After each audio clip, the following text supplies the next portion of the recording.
Hello! Hi అండి. అందరూ ఎలా ఉన్నారు? నేనైతే చాలా బాగున్నాను. ఈరోజు ఈ వీడియోలో రీసెంట్‌గా యూఎస్‌లో బ్యాక్ టు బ్యాక్ అనుకోవచ్చు. అసలు చాలామంది మన ఇండియన్స్, కొంతమంది స్టూడెంట్స్ గూడా చనిపోయారు యాక్సిడెంట్ వలన. అండ్ ఇంకా కొంతమందికి చాలా వరకు డేంజరస్ సిట్యుయేషన్స్‌లోకెళ్లారు. అందులో ఒక అమ్మాయి గూడా చనిపోయారు. మీరు న్యూస్‌లో చూస్తే తెలుస్తది. అండ్ ఇంకొక అమ్మాయి మాత్రం చాలా సీరియస్‌గా ఉందని. నాకు అది చూసినప్పటి నుంచి అండ్ ఎప్పటినుంచో అనుకుంటున్నాను. అమెరికాలో డ్రైవింగ్ గురించి వీడియో చేయాలి అని జెప్పేసి సెపరేట్‌గా. సో, అందుకోసమే ఈరోజైతే అమెరికాలో మనం చేయవలసిన పనులు, చేయకూడని పనులేంటి రోడ్ల మీద ఉన్నప్పుడు అనేసైతే ఈ వీడియోలో చెప్దామనుకుంటున్నాను. అండ్ అంతకంటే ముందు కొన్ని డౌట్స్ కూడా ఉన్నాయి. వాటి గురించి కూడా క్లారిటీ చేస్తాను. ఫస్ట్ మనం యూఎస్‌కి వచ్చిన వెంటనే మనకి డ్రైవింగ్ లైసెన్స్ ఉండదు కదా! అసలు ఎలా కార్ డ్రైవ్ చేయాలి అనేసి. మనకి ఇండియాలో ఉన్నటువంటిది ఆ డ్రైవింగ్ లైసెన్స్ స్టేట్‌ని బట్టి యూజ్ అవుతదండి. ఫర్ ఎగ్జాంపుల్ మేమున్నటువంటి స్టేట్ లోపల మన ఇండియన్ డ్రైవింగ్ లైసెన్స్ ఒక 1 మంత్ వరకు వ్యాలిడిటీ అన్నట్లు. సో, ఆ డ్రైవింగ్ లైసెన్స్ యూజ్ చేసి ఒక 1 మంత్ వరకు మనం ఇక్కడ కార్ డ్రైవ్ చేయొచ్చు. ఆ తర్వాత మనం ఎగ్జామ్ రాసి కార్ టెస్ట్ పాస్ అయిన తర్వాత మనకి ఇక్కడ డ్రైవింగ్ లైసెన్స్ వస్తది. కొన్ని స్టేట్స్ లోపల ఓన్లీ ఇంటర్నేషనల్ డ్రైవింగ్ లైసెన్స్ మాత్రమే యాక్సెప్ట్ చేస్తారు. సో, అది మనం ఇండియాలోనే తీసుకోవాల్సిందుంటది. International driving licence. అది 1 మంత్ నుంచి 3 మంత్స్ వరకు వ్యాలిడ్ ఉంటదన్నట్లు. సో, ఇది స్టేట్స్‌ని బట్టి మారుతూ ఉంటది. సో, మీరు ఏ స్టేట్‌కొస్తున్నారో అక్కడ మీరు సెర్చ్ చేసుకుంటే మీరు ఇండియాలోనే ఆ డ్రైవింగ్ లైసెన్స్ తీసుకొనొస్తే మీకిక్కడ తప్పకుండా యూజ్ అవుతది. తప్పకుండా మర్చిపోకుండా అది తెచ్చుకోవాలన్నట్లు. ఆ డ్రైవింగ్ లైసెన్స్ మీకు చాలా యూజ్ అవుతదిక్కడ. ఎందుకంటే మీరు అమెరికాలో ల్యాండ్ అయినప్పటి నుంచి మీకు తప్పకుండా ఒక వస్తువు కావాల్సింది ఏదైనా ఉన్నది అంటే అది కారు మాత్రమే. సో, అందువల్ల తప్పకుండా డ్రైవింగ్ లైసెన్స్ అయితే ఉండాలి కదా! కార్ డ్రైవ్ చేయాలంటే. అందుకోసమే చెప్తున్నాను. అండ్ ఇక్కడ ఉండేటటువంటి కొన్ని రూల్స్ అయితే చాలా వింతగా కూడా అనిపిస్తాయి మీకు. కొన్ని స్టేట్స్‌లలో కొన్ని రూల్స్ చాలా వింతగా అనిపిస్తాయి. అంటే అసలు సంబంధం ఉండదన్నట్లు. అసలు దీనికి సంబంధం ఏంటిరా బాబు అనిపించే రూల్స్ కూడా ఉంటాయి.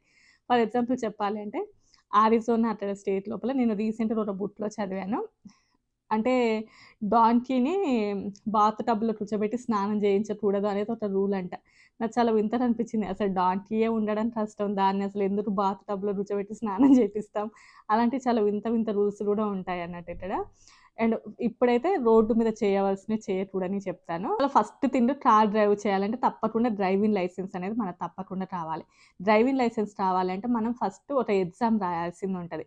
మనం డీఎంవీకెళ్ళినట్లయితే అక్కడ ఫస్ట్ మనకొక బుక్ ఇస్తారు. ఆ బుక్ మొత్తం కూడా మీరు ప్రాపర్‌గా చదవాల్సిందుంటది. అందులోపల ఆ స్టేట్ లోపల ఏమేమి రూల్స్ ఉంటాయో అవన్నీ కూడా ఉంటాయి. ఎందుకంటే యూఎస్‌లో స్టేట్‌ని బట్టి రూల్స్ అన్నీ కూడా మారుతూ ఉంటాయి. అందువలన తప్పకుండా మీరు ఆ బుక్ అనేది చదివి ఎగ్జామ్ అయితే పాస్ అవ్వాల్సిందుంటది.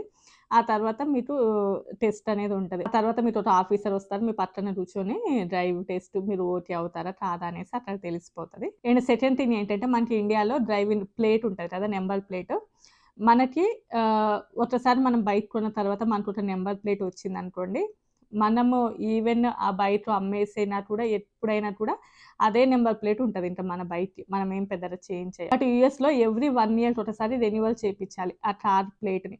అంటే ఈరోజు మేము రెన్యువల్ చేపిచ్చామనుకోండి, నెక్స్ట్ ఇయర్ ఈ డేట్ వరకు మాత్రమే ఆ నంబర్ ప్లేట్ వ్యాలిడిటీలో ఉంటది.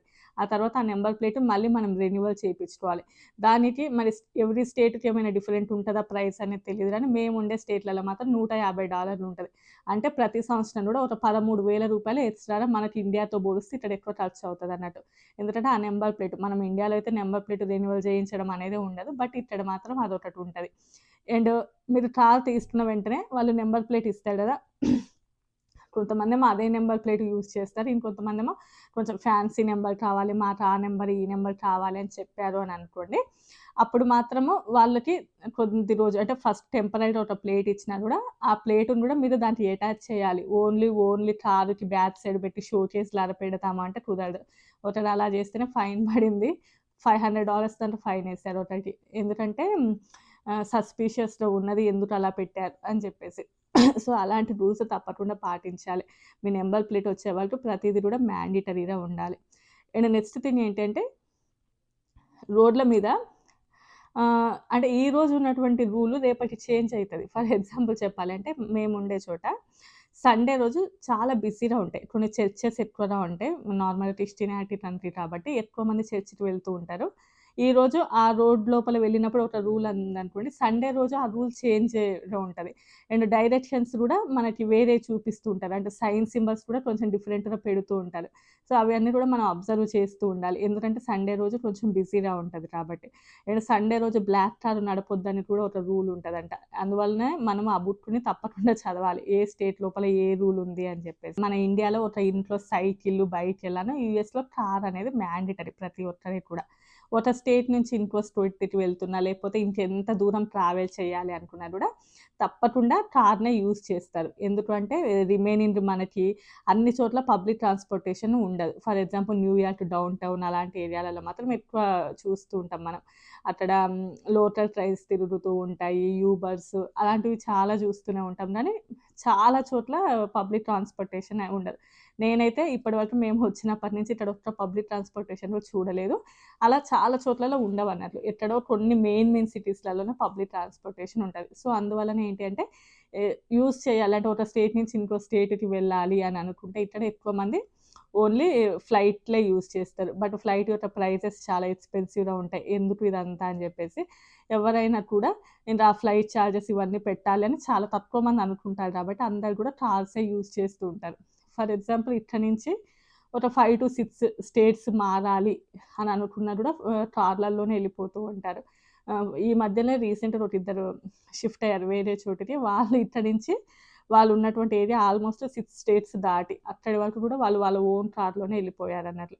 అలాంటప్పుడు మనం వేరే స్టేట్స్‌కి మూవ్ అవుతున్నప్పుడు మధ్యలో 2-3 స్టేట్స్ ఇలా ఆహ్, మారుతూ ఉంటాం కదా! అప్పుడు ఆ స్టేట్ లోపల రూల్స్ అనేవి వేరే ఉంటాయి. సో, తప్పకుండా కూడా మీరు ఏ స్టేట్ లోపల ఎలాంటి రూల్స్ ఉన్నాయి, మీరెళ్ళేటప్పుడు ఏ స్టేట్స్ చేంజ్ అవుతూ వెళ్తూ ఉన్నారు వేరే చోటికి అనేసి తెలుసుకోవాలి. లేదు అంటే అక్కడ విపరీతమైన ఫైన్స్ పడడం.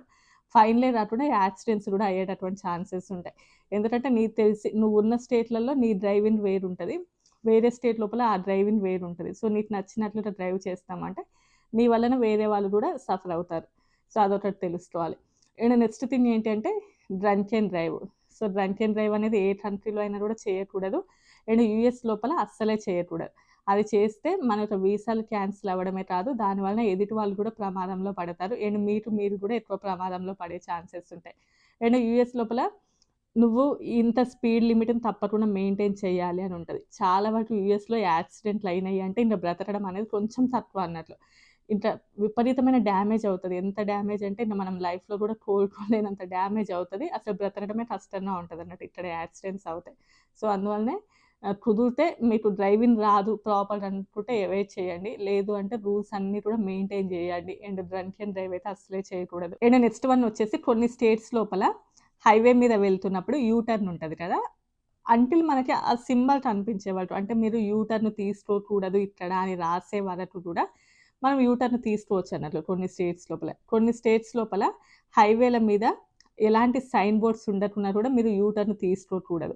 అలాంటిది ఒకటి మీరు తప్పకుండా గుర్తుంచుకోవాలి. అండ్ నెక్స్ట్ వన్ ఏంటంటే ఇండియాలో లాగా డ్రైవింగ్ అనేది అన్ని స్టేట్స్ లోపల సేమ్ ఉండదు. డిఫరెంట్ రూల్స్ ఉంటాయి కాబట్టి అవన్నీ మనం తప్పకుండా తెలుసుకోవాలి. అండ్ ఎవరైనా గూడా ఒక పోలీసు వచ్చి మన కార్‌ని గనక ఆపాడు అని అనుకోండి. ఎలా ఆపుతారు అంటే సైరన్ యేసుకుంట అయితే ఏమి రాదు. వాళ్ళ యొక్క లైట్స్ ఆన్ చేస్తారు. మీరది చూసుకోవాలి. వాళ్ళు లైట్స్ గనక ఆన్ చేశారు అనుకోండి, మీరు కార్‌ని సైడ్‌కి తీసుకొని స్టాప్ చేయాలి. వాళ్ళు మీ కారు వెనక లైట్స్ వేసుకొని వస్తున్నారు అంటే మిమ్మల్ని పక్కకి ఆపండి అని చెబుతున్నట్లు దాని అర్థం. సో, అలా అయితే మీరు తప్పకుండా పక్కకి తీసుకోవాలి.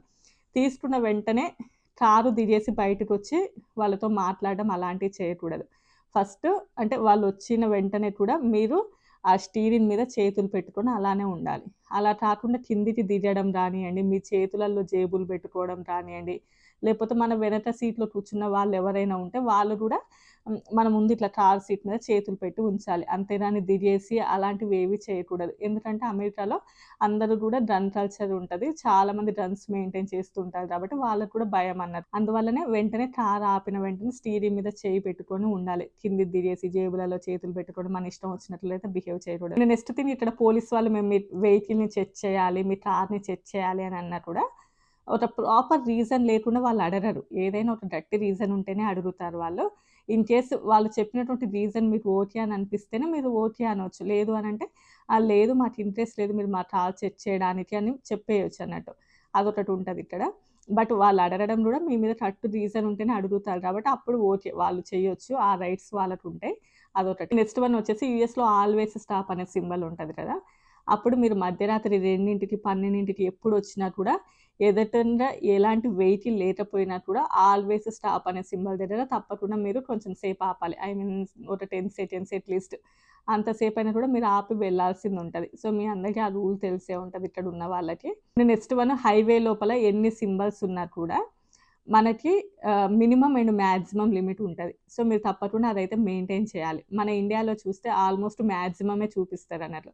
అంటే మీరు ఈ 100ని మించి పోకూడదు, 120ని మించి పోకూడదు ఈ రోడ్డు మీద అని జెప్పేసి. బట్ యూఎస్‌లో మినిమమ్ అండ్ మాక్సిమం ఉంటది. నేను నిదానమే ప్రధానం మెయింటైన్ జేస్తాను. నేను 80కి మించి పోను అంటే నడవదు. తప్పకుండా 100 మినిమమ్ అని ఉంది అంటే నువ్వు 100 దాటి పోవాలి. మాక్సిమం 150 అని ఉందనుకోండి. 100కి 150 మధ్యలో వెళ్ళాలి. సో, నేను నిదానమే ప్రధానం పాటిస్తాను. నేను అస్సలే స్పీడ్‌గా వెళ్ళను అంటే అది గూడా మీకు ఫైన్ పడతది. అది గూడా ఇబ్బందిని కలిగిస్తది. సో, తప్పకుండా కూడా ఆ లిమిట్ అనేది మీరు మెయింటైన్ చేయాలి. మినిమమ్ అండ్ మాక్సిమం ఉంటది. ఆ రెండిటిని మీరు తప్పకుండా మెయింటైన్ చేయాలి. అండ్ నెక్స్ట్ థింగ్ ఏంటంటే నైట్ టైమ్ డ్రైవింగ్ అనేది చాలా వరకు అవాయిడ్ చేస్తే మంచిది. మీరు కావాలంటే గూగుల్ మ్యాప్‌లో కూడా సెర్చ్ చేయండి.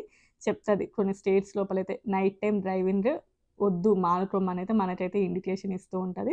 సో, యూఎస్‌లో మీరు అమెరికన్స్‌ని మీరు అబ్జర్వ్ చేయండి.